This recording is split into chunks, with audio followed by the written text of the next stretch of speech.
What's going on, awesome people? Welcome to another episode. It's been a while since I've had an episode, so it's good to be back, first of all. And as always, appreciate you all tuning in. Um, this episode is a little bit different than any other episode that we've done so far. And the reason being is that my guest is not a Persian. His name is Thomas Anders of Modern Talking, and I feel like even though he's not Persian, he's in many ways an honorary Persian because there aren't too many Persians that I know, at least over the age of 35, 40, that not only not know him, but also that they have all these amazing memories of the amazing songs such as You're My Heart, You're My Soul, Cheri, Cheri Lady, Brother Louie, Louie. And so even if you don't know Thomas, as far as an artist individually, you definitely know his music. But the purpose of this episode was for you all to get to know him a little bit more as a person. So I hope you enjoyed this special episode of Awesome People Podcast featuring Thomas Anders. This is dedicated to anyone that's been knocked down but not out. The ones that fell to their knees but rose back up. The ones that scratched and clawed but never let go. The ones willing to admit their faults, move past their failures, and improve every single day. I hope these conversations encourage you to think critically, make you laugh hysterically, inspire you profoundly, and remind you to practice gratitude daily. My name is Iman Hushmand. Welcome to the conversation. Welcome to Awesome People.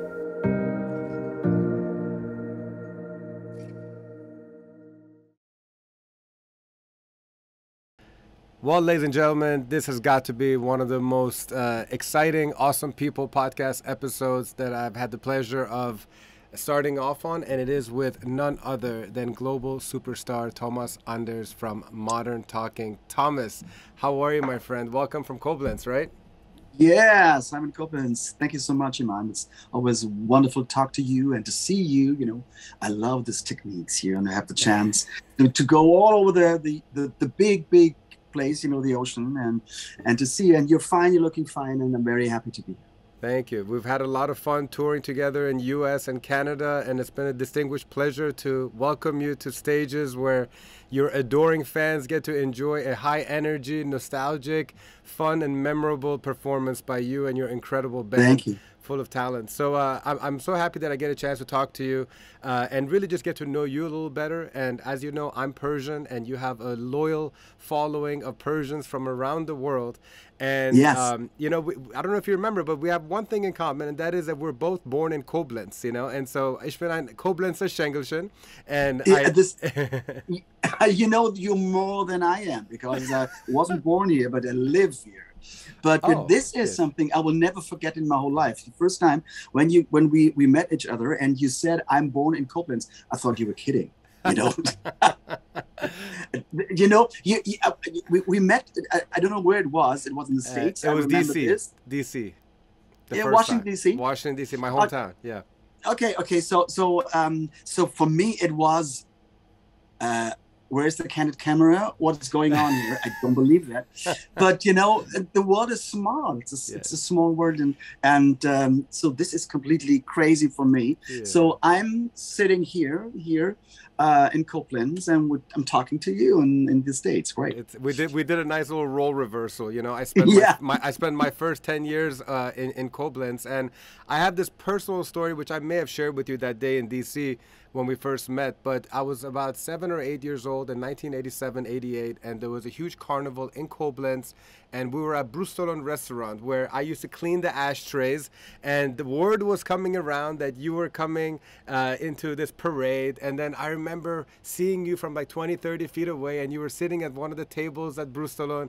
And, at that time, as a German who's 7 years old and you're the global icon, it was pretty amazing kind of just meeting my childhood idol from a few feet away. And then fast forward 30 years later, and I get to introduce you on stage in my hometown of Washington, D.C. So I just have this very interesting connection with you, Thomas, and I appreciate that about us. And it's been fun. But now there's a lot of Persians who they have possibly had a connection with your music and the name Modern Talking, but they don't know Thomas Anders. So considering that our viewers are mostly Persian, can you give them a little background about where were you born and raised and how you got into music and how Modern Talking was started? Oh yes, I'm originally German, so I'm yes, I'm born in Germany and I'm raised in Germany, not so far away from Koblenz. So Hmm. this is my area, where I was, born and grown up. It's about how to say, in miles, it's more or less 15 miles or 18 miles away. Hmm. I went to school, and so from the very beginning, as long as I can think, I was thinking into music, and it was something weird for my parents because my father, he was working for the government and in the States Department, and so very down to earth, and you know, but as far as I remember, when I was 3 years or 4 years old, I always, wanted to sing. I wanted to sing to my relatives. I wanted to sing songs for them and performing, and it was kind of strange for my parents, but um, the first time on stage for me was when I was 6 years old, Hmm. and for me it was great. It was in my little small place where we lived. There were in this village we had.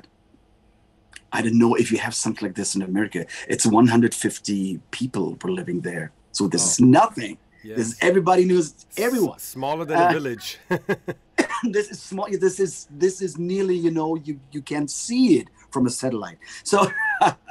but I loved it, and I had a wonderful childhood, and I had my performances all over the years, and it grows up more and more.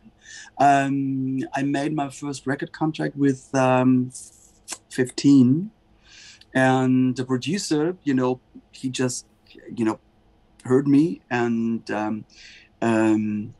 he saw me on the stage, and he said, "Well, you might be talented," and we made a contract. Then the next step was a record contract, and I made a lot of songs, and I had some of the producers, and all of a sudden I met Dieter Bohlen when I was with another record company, and he was producing songs for me and writing songs for me. And one day I came to him and I said, "Well, it was in German language, I have to Hmm. tell you." And I came to him and I said, "Well, actually, I would love to sing in English." Mm. And he said, "Oh, I don't know. It's maybe not a good idea because we're gonna build you up as a German singing artist and so on and so on." And but I love to sing because I was so influenced by Barry Manilow and by Lionel Richie and Barbara by so Streisand, I many, heard. Barbara Streisand, yeah.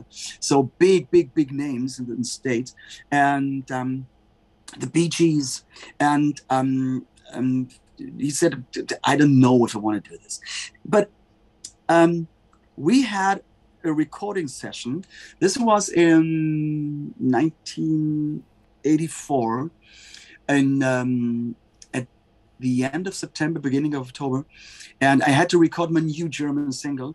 And he came from his vacation, and he said to me, after I recorded my German part, and he said, "Well, I wrote a song, and there's still time for you to fly back to Frankfurt because this is my base, my air base with the where I'm going, Koblenz, and Frankfurt is 80 miles. We have a different from 80 miles from A to B." He said, "You have time enough. I wrote a song, and listen to this song, and maybe you will record it. And this song is called 'You're My Heart, You're My Soul.'" Mm. The one and only. Okay. and That's when your and the life rest changed. is yes, and the rest is music history. So, I mean, tell me, I mean, I don't think that when you were 15, 16 years old growing up in Germany, you ever expected that a song, well, actually, let me not assume. When you first heard and you recorded the song, how did you feel about it? Did you just hope that all of Germany would love it and appreciate it? Or did you ever think that it would have the international, um, boom that it had? No, no, no, no. I thought I felt very happy because it was a song in English language, and I loved the melody. And but I recorded, in advance so many songs, which would never be hits. They flopped all over the way, and I just crossed my fingers, and I said, "Let's wait and see what's going to happen." And when I just brought out my new German single 2 months later, and it was the beginning of December, and I made a promotion tour on the radio, and I was talking to the person who was on the trigger, you know what I mean? And he said, "Okay, I want to play your song in my program, and it will be my German song, will be a great song." And then I'm asking that he should listen to You're My Heart, You're My Soul. And he listened to it and he said, "Oh, this one will never gonna make it."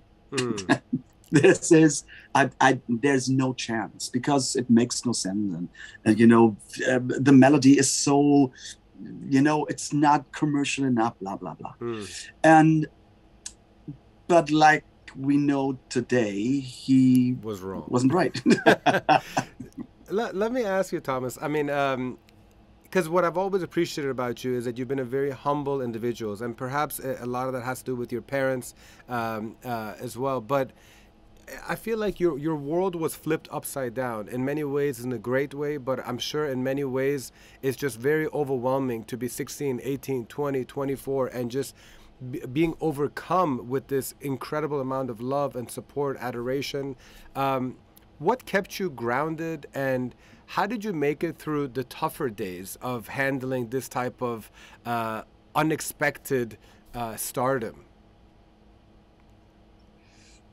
It's very difficult to explain because, when like you described, when all of this started, You're My Heart, You're My Soul went into the German charts in the first week of January '85.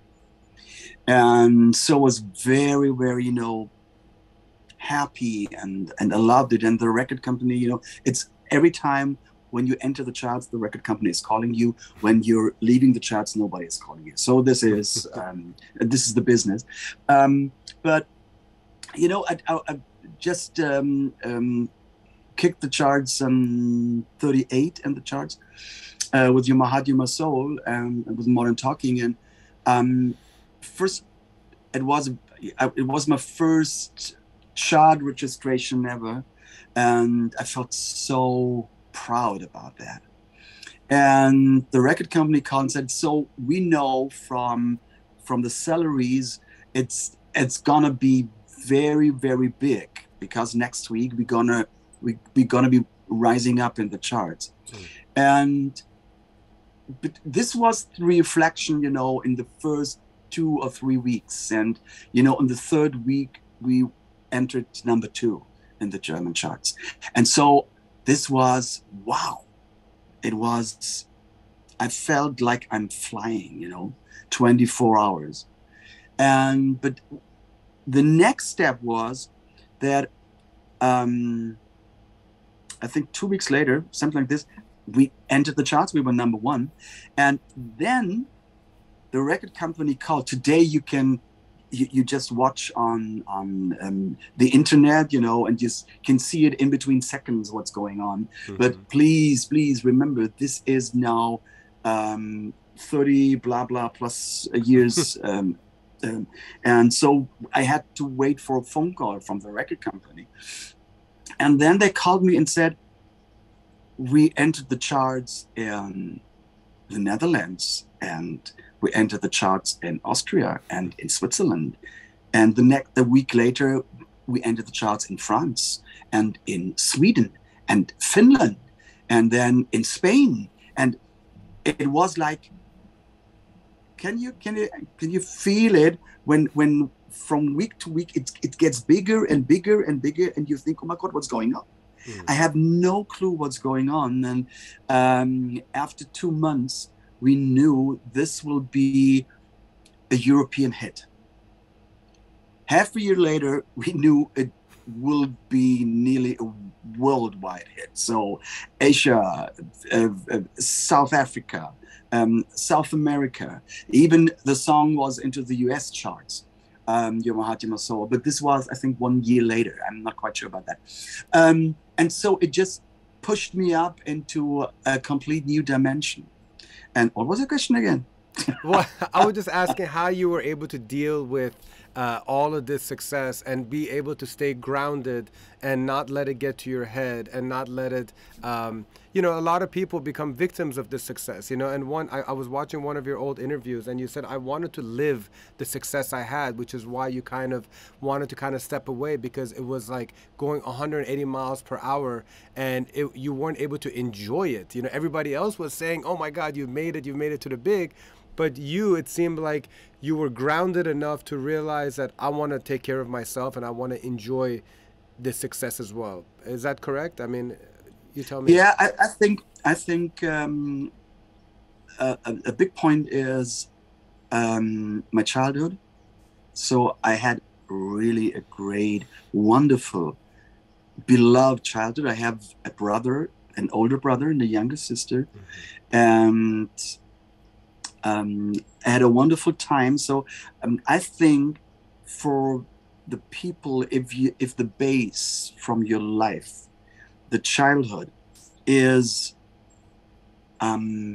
strong and gives you a strength that you can handle life better than you have even problems in your early years. So this is what I think and what I'm believing in. And I have wonderful friends. To be really honest, I have fantastic friends even today. You know, they're from my school time, that I'm my closest friends.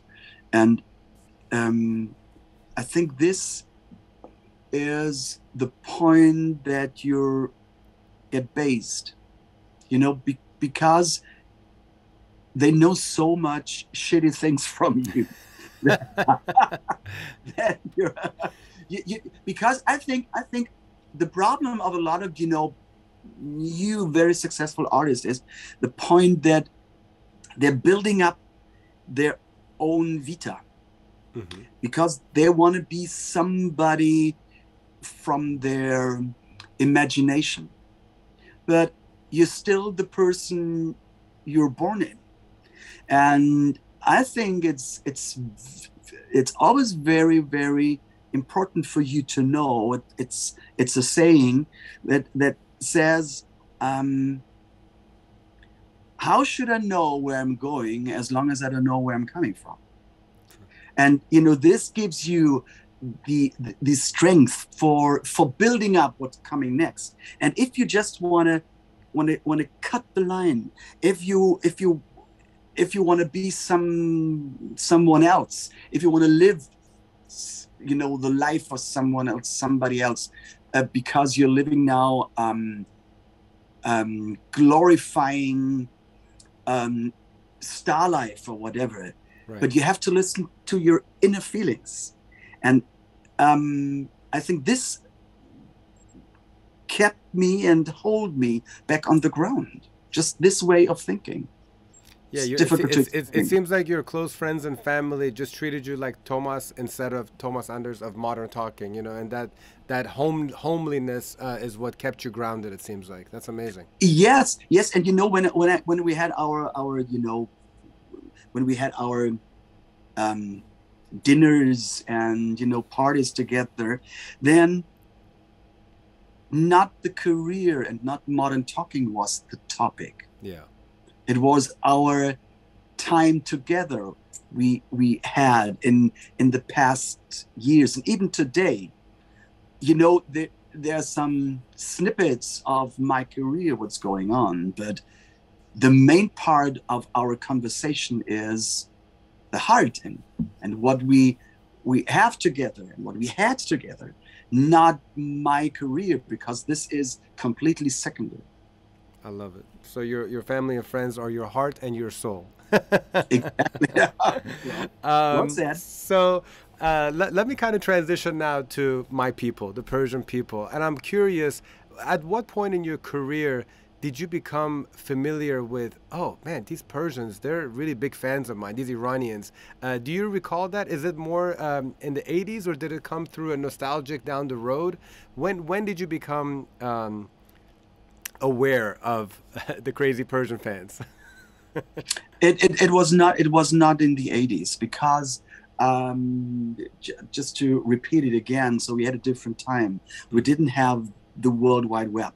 You know, because today I have, you know, via Facebook and Instagram, I have a lot of comments, you know, from people all over the world, and even, you know, from Persian fans,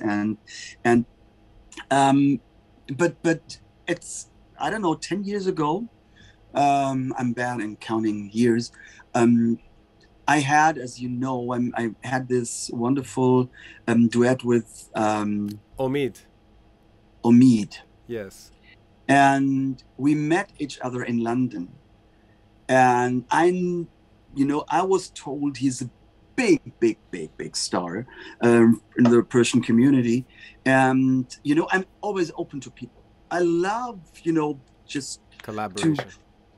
Yeah, I love it. I love to talk to people, and everybody is welcome. And I'm talking because this is opening. This is bringing up my mind. You know, this is very, very important for me. So I met him, and I knew he was a superstar, or he is a superstar.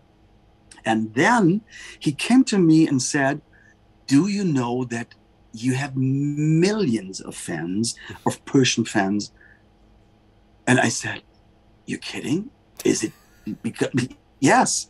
And then he told me that so many people, you know, and even in America, where you have big Persian community, you love the music.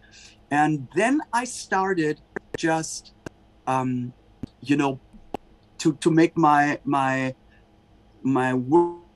work on it. I just want to, I went into the internet, and I was looking for this, and then I felt how big and how I'm so loved from so many Persian people. And so that means, to answer your question, it came up very, very late, I would say 10 years ago. And you guys had a really beautiful song, a very unifying song, you know, about peace and love and kindness. We are one, yeah. Yeah, and it was like the music, the melody, you know, it was a beautiful collaboration, and that's great that you were so open to it. And yeah, I mean, I still remember in 2017 the way that I found out about the tour and how I met Vahe, our dear friend Vahe. I saw an ad for Modern Talking at Constitution Hall, and like my mouth dropped, and it was on the day of my sister's birthday. And so I was like, so good. This is my birthday gift. It was like 6 months out. I was like, I'm buying tickets, so I got good tickets. And it's so funny that I ended up hosting that same concert that I bought tickets to, because then I started talking to Vahe, and I was like, Vahe, well, I'm sorry, I messaged the concert organizer group, and I was like, I don't know if you guys know or not, but Persians adore Modern Talking, you know, and if I can help spread the word, let me know. And then that's how my friendship with Vahe came, and the rest is also history, you know. But yes, exactly. It's amazing. Yeah, I mean, Persians, just for your information, you know, in the 1980s, you know, there was a revolution in Iran in 1979, and the Islamic Republic took over the monarchy. And so you know, you couldn't have any music. Women had to wear hijabs. And so your music was actually spread underground in the 80s. So that's how they got into it, which I think that's a common denominator between a lot of your loyal fans around the world. They're from countries that music was suppressed, and they kind of slipped through the crack, which is amazing. And so that's how in the 80s, every single Persian that was partying was loving your music. And then I used to DJ in the 90s. So we were playing the songs, and people would go crazy for Cheri, Cheri Lady, and You're My Heart, You're My Soul. And now years later with these tours, people are just loving the nostalgic aspect of it. And so it's been a fun thing to kind of watch and witness. So what have you happened to maybe like learn a few Persian words, or is there a Persian food that you've tried that you like? Is there anything about Persian culture that you've been familiarized with? Because if not, I'm going to introduce you on this tour coming up with you.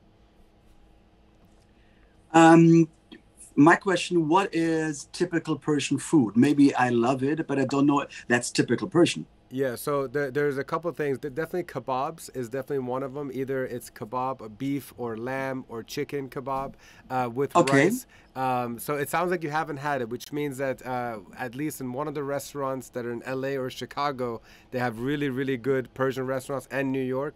Let's try to make sure that we have either a lunch or late lunch and you enjoy authentic Persian food. And then you have to finish it with a nice Persian tea. You know, you can't have a nice meal without finishing it up with a Persian tea. And we also like Jack and Coke. It's very good. But yeah, no, I mean, we're definitely big on kebabs and some nice stews. So if you haven't had the royal Persian We have it experience, in Germany, kebab. We have in Germany as well. yes. Well, yeah, I mean, there's different types. Like the Turkish people, they definitely presented their versions of kebabs. The Greeks have nice kebabs. Lebanese have nice Yeah, but kebabs. where's the difference? Tell me, is there a big difference? Or You know, I would say that we have some stews that are a little bit different, that are kind of unique to our place. And I'm not a cook or anything, but I would just have to take you and give you the okay, best Persian okay. foods. We'll go with Vahed. There's a place, Ravi's, in Glendale, California. I'm surprised that Vahed hasn't taken you yet. So we'll go to that one, and then you'll have to see for yourself what makes the Persian food unique. Modern Talking در تور سراسری آمریکا تابستان امسال نسل‌ها به هم می‌پیوندند تا خاطرات ماندگار و جاودانه اسطوره موسیقی جهان توماس آندرس را با هم مرور کنند.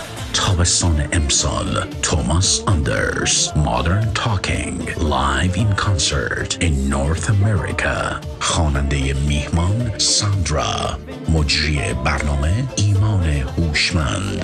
For tickets visit www.thomasandersusa.com.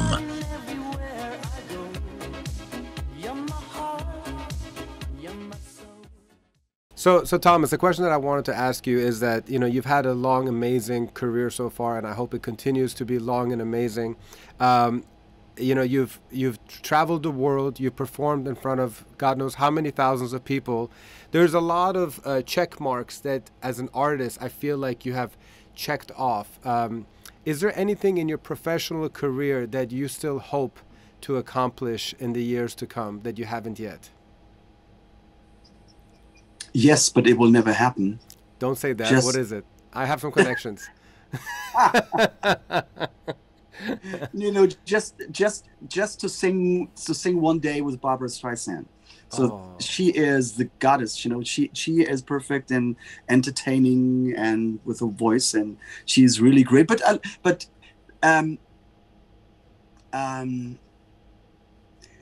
maybe sometimes you should think about your dreams, and maybe it shouldn't be happening for whatever reason. But so maybe this is something I really love her. I've been to her concerts in Switzerland and in Germany, and it was really a great experience. And I love the way how she is doing shows and how she's entertaining people. You know, nowadays it's a different part. You know, nowadays you need big screens. Okay, she has a big screen as well, but you need dancers and you need blood and you need to change your clothes but this is the typical American entertainment, you know, with a great voice. So she is for me the best. And